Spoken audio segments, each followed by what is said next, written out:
lang. Kasi marami naman laps eh.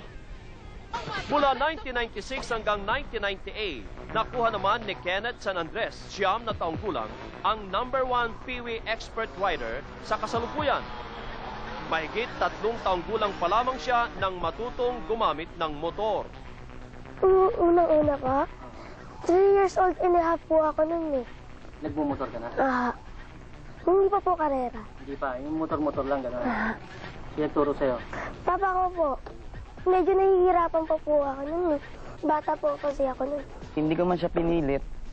Komo siya din yung may gusto.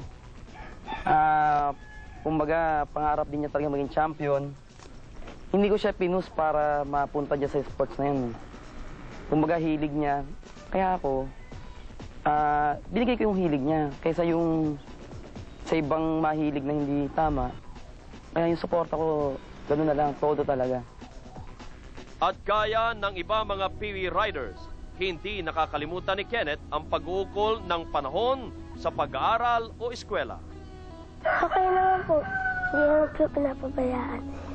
Pag araw po ng eskwela, hindi po ako nagmumotor. Tuwing ano lang po, walang pasok. Pero ano ba talaga ang dahilan kung bakit pinapayagan naman ng mga magulang ng mga Peewee Riders ang isabak sa ganitong klase ng sports ang kanilang mga anak na kung titingnan ay talagang delikado para sa mga bata? Paglaki niya, hindi ba siya yung parang katulad sa ibang tao na pag once na may konting problema, bumibigay na, gano'n. Yun ang dinidevelop namin sa kanya, magkaroon na siya ng self-confidence. Para sa amin, masaya kami na natutuwa sila. Pero without their knowledge na nade-develop yung nila, yung courage nila, not yung ability nila sa pagsakay or what, no? Ang malaking importante rito is magagamit nila for their future. Hindi man sila mag-motorsiklo pagdating nila ng panahon na nag-mature na sila, na-develop na sa sarili nila yung courage na marunong sila tumanggap ng pagkatalo, paano nila tanggapin na manalo sila, masaktan man sila, babangon pa rin. Kasi darating sa buhay nila yan eh.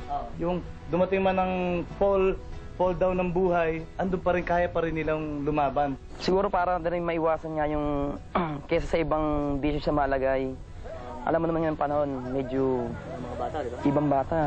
Mga 10 years old pa lang, meron ng bisyong hindi tama. Medyo ligawan na ng landas. Kaya, Siguro sa ganitong sports, lagi akong kasama. May gagayad ko siya hanggang sa paglaki niya. Walang magiging problema. At para sa mga Peewee Riders, ito naman ang kanilang pangarap. Sana naman makahilig din kayo sa ibang sports na magugustuhan nyo talaga. Para may magawa din po kayo. Pagpatuloy ko pa rin po yung pagmumotor ko. Para maging champion. Tatalunin ko na siya. Susunod, karera.